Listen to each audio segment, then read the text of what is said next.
Okay बच्चों, आपकी परीक्षा NMMS की तैयारी है। कल ही पेपर है इसका, तो इसलिए आप लोग इस पार्ट को एक बार अच्छे से समझ लें। परमाणु की संरचना, एटॉमिक स्ट्रक्चर। सबसे पहले तो हम देखते हैं एटम क्या होता है। ठीक है, एटम को क्या बोलते हैं हिंदी में? परमाणु। परमाणु क्या चीज़ है? कोई भी पदार्थ अगर उसको आप छोटे टुकड़ों में बांटे, समझना अच्छे से, छोटे टुकड़ों में बांटे, उसको डिवाइड करें, उसको टुकड़े करते जाए तो लास्ट में एक छोटा सा टुकड़ा इतना छोटा होगा कि जिसको हम आगे और नहीं तोड़ सकते। ठीक है, नहीं तोड़ सकते तो वो इनडिविजुअल कर जाएगा, मतलब उसको आगे नहीं तोड़ा जा सकता है। तो वो क्या हो गया? वो परमाणु, उसको हम आगे और नहीं तोड़ सकते और उसको हम बोलेंगे एटम। जैसे अब एटम्स की जहाँ तक बात हो रही थी, तो हम ये देखेंगे कई परमाणु जब हम एक साथ मिलाएंगे तो वो बनेंगे अणु। एटम्स मिलाकर बनते हैं मॉलिक्यूल। कैसे, इसको समझना।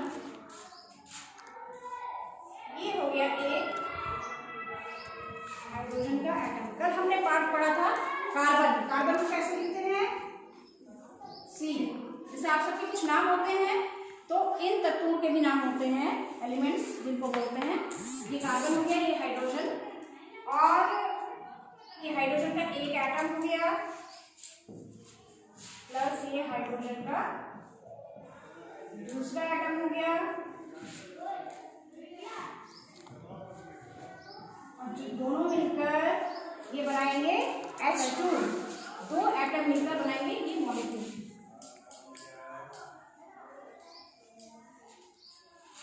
इसको बोलते हैं परमाणु। ये हो गया परमाणु और ये हो गया अणु। ठीक है, परमाणु परमाणु मिलकर के परमाणु, परम अणु, सबसे छोटा वाला जो सबसे अधिक महत्वपूर्ण है, तो उसको हमने बोला ये H2 मॉलिक्यूल हो गया। इसी तरह से कि एक ही तरह के परमाणु, कोई भी परमाणु अपने ही तरह के परमाणु से ऐड हो सकता है, मिल सकता है, ऐसा नहीं है। किसी एक तत्व के परमाणु दूसरे तत्व के परमाणु से भी मिल सकते हैं। फॉर एग्जाम्पल, उदाहरण के तौर पे जैसे hydrogen plus chlorine,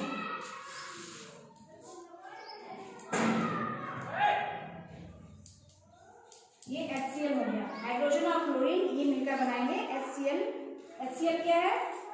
hydrogen chloride. Hydrogen chloride. तो इसमें दो तरह के हमने देखा, दो तरह के एलिमेंट्स हो गए, ये हाइड्रोजन का हो गया, ये क्लोरीन का, ये मिलाकर HCl बनाएंगे। ठीक है, तो इसमें मार्कर थोड़ा चेंज कर दें।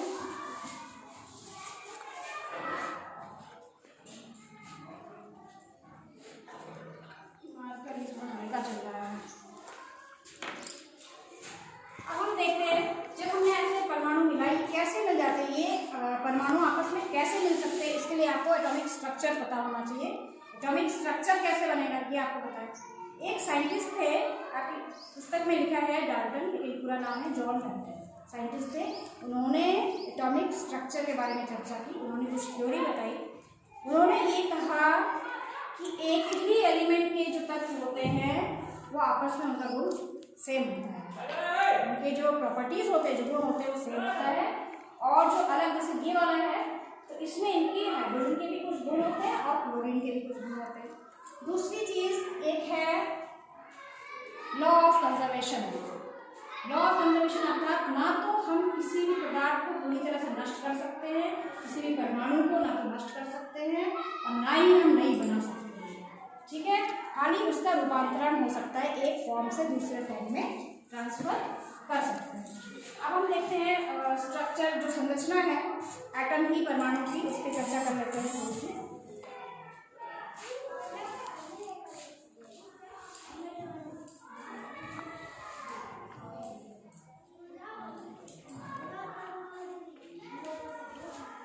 बेटा इसको थोड़ा अच्छे से समझना, क्योंकि ये कक्षा 8 से 9 में भी है, 10 में भी आगे कंटिन्यू होता जाएगा, बल्कि कठिन होगा। इसका लेवल बहुत डीप है, लेकिन 8 में शुरुआत है, आपको बेसिक चीज बता रहे हैं। जैसे हाइड्रोजन हमने हाइड्रोजन हाइड्रोजन का एटॉमिक नंबर जानते हैं आप लोग?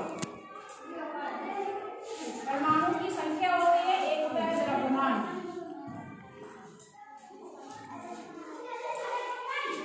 हाइड्रोजन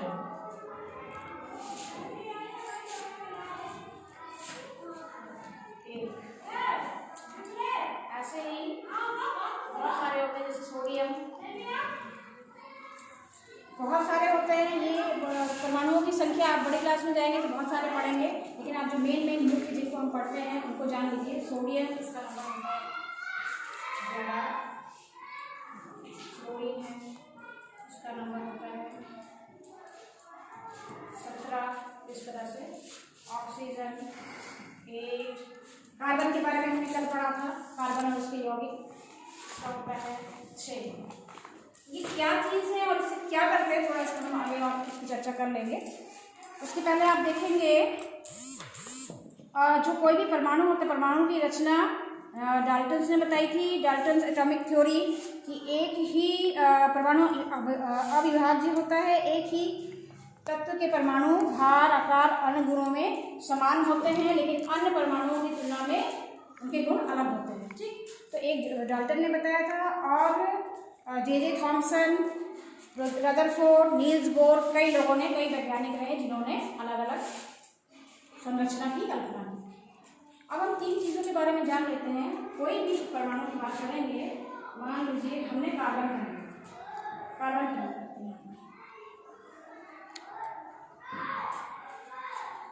इसमें 3 तत्व होते हैं। ठीक है, 3 क्या क्या चीज़ है? इलेक्ट्रॉन, इसको आप कॉपी में नोट कर लो। Electron, proton. अभी खाली NMS एग्जाम के लिए नहीं, आगे भी आपके नॉलेज के लिए।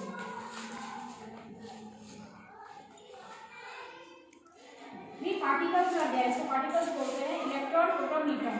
इसका चार्ज होता है negative, this is negatively charge, positively charge. और न्यूट्रॉन जो होते हैं वो न्यूट्रल होते हैं, इनका कोई चार्ज नहीं होता है। इलेक्ट्रॉन, इनकी खोज की किसने, बता सकता है कोई?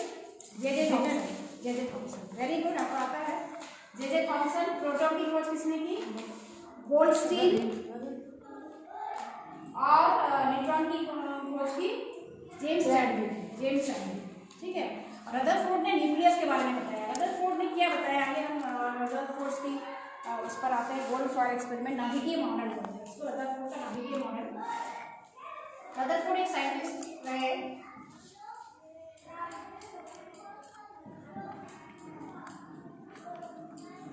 इन्होंने एक्सपेरिमेंट किया गोल्ड फॉयल एक्सपेरिमेंट। इसको आप लोग लिख लीजिए, गोल्ड फॉयल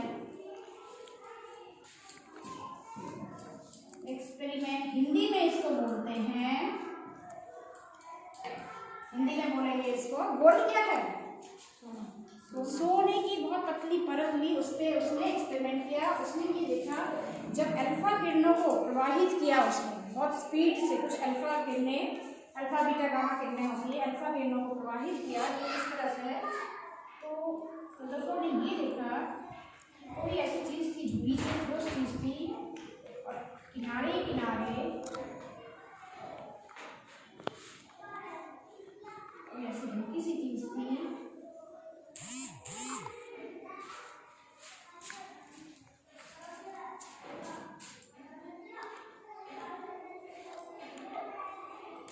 जब किरणें प्रवाहित हुई तो ज़्यादातर किरणें इसमें से, ये कौन सी किरणें हैं? Alpha rays. ठीक है, अल्फा इसका चार्ज प्लस होता है। ज़्यादातर किरणें इसमें से आर पार चलती है, किसमें से? गोल्ड फॉयल में से, सोने की पत्ती से। ये इस तरह से आर पार चलेगी और कुछ ही किरणें वापस डिविएट बैक, मतलब कि जाकर के वापस लौट आई। ऐसा इसलिए हुआ क्योंकि यहाँ पर काफी सारी जगह खाली थी। कोई जगह जब खाली होती है तो वहाँ से किसी भी चीज़ को जाने की जगह मिलती है। आप रास्ते से चलेंगे तो अगर सड़क खाली तो आराम से चले जाएंगे, और वहाँ जाम लगा है तो हो सकता है आप वापस आ जाइए, वहीं रुक जाए। तो यहाँ पर कुछ जाम मिल गया इनको। ठीक है, ये अल्फा किरणें पॉजिटिवली चार्ज थी और ये क्योंकि ये भी पॉजिटिवली चार्ज है इसलिए वापस जाके टकराकर वापस आ गई। और इस एक्सपेरिमेंट के बाद रदरफोर्ड ने ये निष्कर्ष निकाला कि जो एटम्स हैं, एटम का जो सेंट्रल पोर्शन है वो न्यूक्लियस होता है जो कि पॉजिटिवली चार्ज होता है, और किनारे किनारे इलेक्ट्रॉन्स घूमते रहते हैं जो कि नेगेटिवली चार्ज होते हैं। और एटम का क्योंकि ज़्यादातर किरणें चली जाती हैं, पास हो जाती हैं, तो इसलिए एटम का बहुत सारा हिस्सा क्या होता है, यहाँ पर खाली होता है, खाली नेगेटिवली इलेक्ट्रॉन्स ही होते हैं और छोटा सा हिस्सा, जरा सा हिस्सा होता है बीच में जो ठोस होता है, जिसको हम न्यूक्लियस बोलते हैं। उसके अंदर क्या होते हैं? Protons and neutrons. तो ये थ्योरी किसने दी? रदरफोर्ड ने दी। अब इसको थोड़ा हम शॉर्टकट में करते हैं, वैसे तो बहुत डिटेल में है। अब इलेक्ट्रॉन, प्रोटॉन, न्यूट्रॉन की बात कर लेंगे।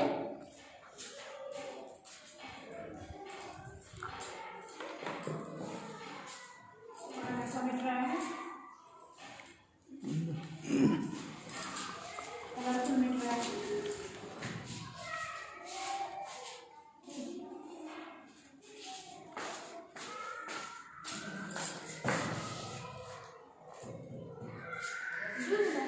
नहीं हो रहा है।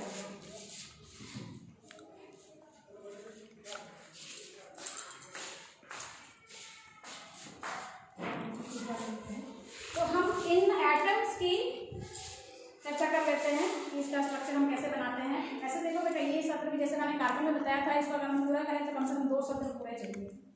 तो हम, क्योंकि इतना समय नहीं है, कल ही परीक्षा है, तो आज हम मुख्य बिंदुओं पे चर्चा कर लेंगे और उन बिंदुओं पे ज़्यादा फोकस डालेंगे जिन प्रश्नों के आने की संभावना है। ठीक है, परीक्षा में जैसे हमने मान लो कार्बन कर लिया, कार्बन की चर्चा हम पहले भी कर चुके हैं। कार्बन के एटम्स का स्ट्रक्चर कैसा होता है? बीच में होता है न्यूक्लियस, ये होते हैं शेल्स। शेल्स यानी ऑर्बिट्स, उनको शेल्स बोलते हैं या ऑर्बिट बोलते हैं। आप चाहें तो इसको कॉपी में ड्रॉ कर सकते हैं। बीच में 6 प्रोटॉन, 6 न्यूट्रॉन हो गए और इसकी संरचना ऐसी है कि पहले शेल में 2 ही इलेक्ट्रॉन्स होते हैं, दूसरे शेल में कितने बचेंगे? 6 में से 2 गए तो 4 बचे, 3, 4। अच्छा, एक चीज और, वैलेंसी, इसकी वैलेंसी कितनी होगी? वैलेंसी अर्थात संयोजकता। हो सकता है आप ये नाम पहली बार सुन रहे हो, तो आप इसको लिख सकते हैं वैलेंसी। वैलेंसी क्या चीज है? वैलेंसी यानी संयोजकता। इसकी संयोजकता कितनी होगी? जैसा कि मैंने कार्बन चैप्टर में भी बताया था, अगर आपकी सहेली के पास 6 टॉफियां हैं, ठीक है, या 8 टॉफी है, आपके पास 4 ही है, तो आपको लगेगा मैं और 4 ले लूँ, मुझे भी 4 मिल जाए तो बराबर हो जाएंगे। इसी तरह से हमेशा किसी भी कार्बन की एटम की टेंडेंसी होती है, परमाणु की इच्छा होती है, उसकी चेष्टा होती है कि उसके पास लास्ट ऑर्बिट में 8 इलेक्ट्रॉन है। ये नियम है। तो इसके पास कितने हैं अभी लास्ट में? 4, तो उसको 4 और चाहिए। ठीक है ना, 4 और चाहिए, 4 और लेने की कोशिश करेगा, उसकी वैलेंसी हो जाएगी 4। मतलब ये 4 और इलेक्ट्रॉन्स लेने की कोशिश करता है। इसी प्रकार से ये हमने कार्बन का बना लिया। हाइड्रोजन का कैसे बनेगा?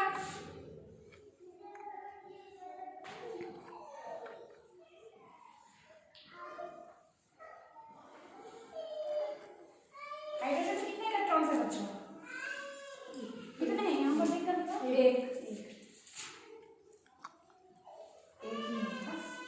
एक ही होगा। और इसकी संयोजकता कितनी होगी? 1। एक ही होगी, क्योंकि एक ही और ले सकता है, पहले ऑर्बिट में 2 ही हो सकते हैं। अब थोड़ा सा और मुख्य बिंदुओं की हम चर्चा कर लें। किसी भी ये तो इनके स्ट्रक्चर हो गए। इसी तरह सोडियम, और सोडियम का आप लोग देखना चाहेंगे? दिखा दें एक दो और आपको, और बहुत ज़्यादा 5 मिनट लगेंगे, थोड़ी देर की और क्लास है। आप ये देख लीजिए, बुरा मिट रहा है।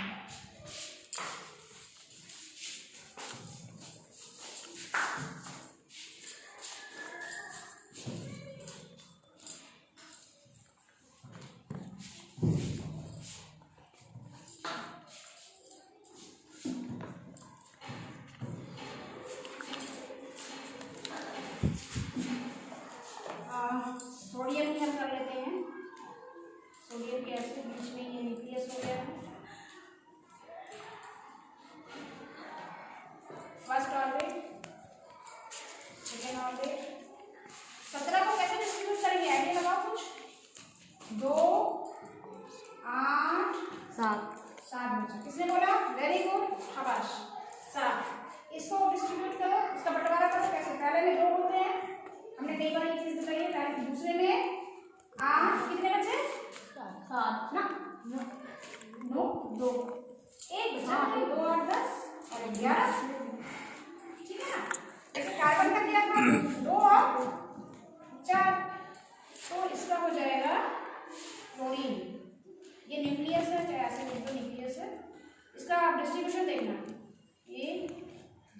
पहले में 2 ही होते हैं, इसमें तीसरा एक और बनाना पड़ेगा। थोड़ा सा हम इसको रफली बना रहे हैं। आप जब कॉपी में बनाएंगे तो इसको खूब अच्छे से बनाएंगे, गोला होना चाहिए एकदम, कंपास का यूज़ करना, ठीक है। और 2 और 1 2 3 4, 2 के बाद कितने हैं दूसरे वाले में? 8। 1 2 3 4 5 6 7 8, बचे कितने? 2 और 8 10, और कितने बचे? 7।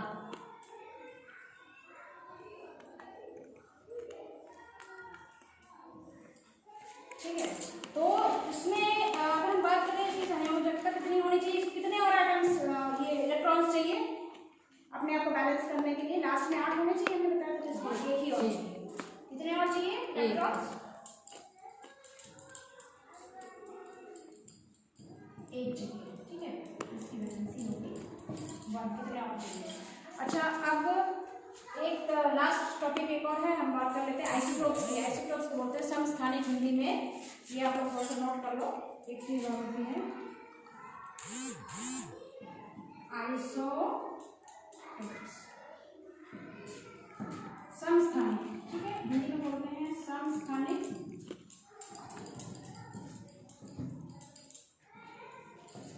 एक ही तत्व के कई सारे रूप हो सकते हैं, जैसे हाइड्रोजन, तो थोड़ा सा जल्दी में हम बता देते हैं। हाइड्रोजन जो हो जाता है प्रोटॉन, तो बोलते हैं ड्यूटेरियम, ये हो जाता है ट्रिटियम। इसमें अंतर क्या है? एटॉमिक नंबर सबके सेम होते हैं, एटॉमिक मास जिसको बोलते हैं, वो उसका द्रव्यमान वो अलग हो जाता है, 1 2 3। तो एक ही परमाणु के या एक ही तत्व के एलिमेंट के हम बोल सकते हैं, ये अलग अलग रूप होते हैं समस्थानिक। अच्छा बच्चों, एकदम एंड करने से पहले, खत्म करने से पहले, कुछ जो आपके कल के पेपर में संभावित हैं, कुछ एलिमेंट्स की हम बात कर लेंगे, एलिमेंट्स की, और कुछ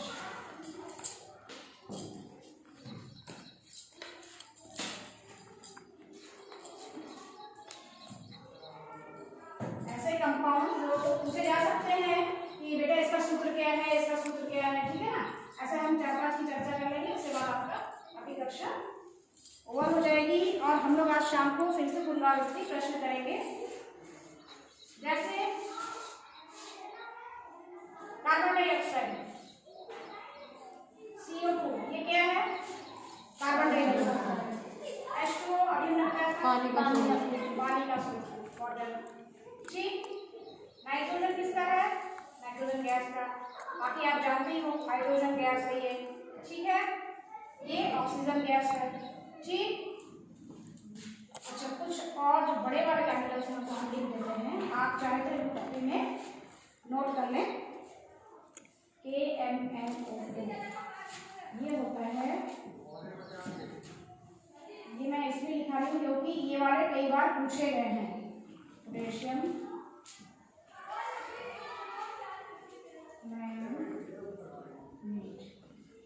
एक होता है, इनको आप नोट कर लें, इनको आपको याद करना पड़ेगा। कैल्शियम कार्बोनेट, और अभी तो शुरुआत है, ये आगे हर कक्षा में इनके नाम आपको याद रखने होंगे। कैल्शियम कार्बोनेट, चूना, चूने में होता है ये हो गया जैसे NaOH, ठीक है। इसको कास्टिक सोडा या सोडियम हाइड्रोक्साइड बोलते हैं, सोडियम हाइड्रोक्साइड या कास्टिक सोडा। एक और होता है Na2CO3, washing soda, sodium carbonate.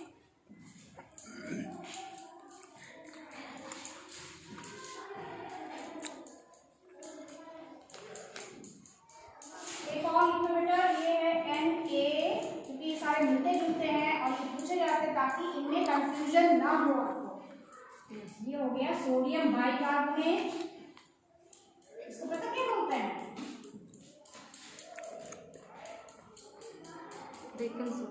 हाँ, किसने बोला? वेरी गुड, आपको इनाम मिलेगा। अभी आपको इनाम में 2 चॉकलेट मिलेगी, क्योंकि आपने ये बोल दिया ये बेकिंग सोडा है, ठीक है, ये बेकिंग सोडा है। इस तरह से बेटा अगर हम लिखिए तो करीब 20 और ऐसे होंगे कंपाउंड, इनको हम ऐसा करेंगे एक लिस्ट बनाकर हम ग्रुप में डाल देंगे, ठीक है ना। और इनको रिवाइज कर लेना जो कल की परीक्षा के लिए बहुत ही महत्वपूर्ण है। और इसी के साथ बच्चों आप सभी को बहुत बहुत शुभकामनाएं, कल की परीक्षा आपकी बहुत अच्छी हो। इन चीज़ों को याद रखना, खाली कल की परीक्षा के लिए नहीं, आगे की कक्षाओं के लिए, ठीक है। ओके।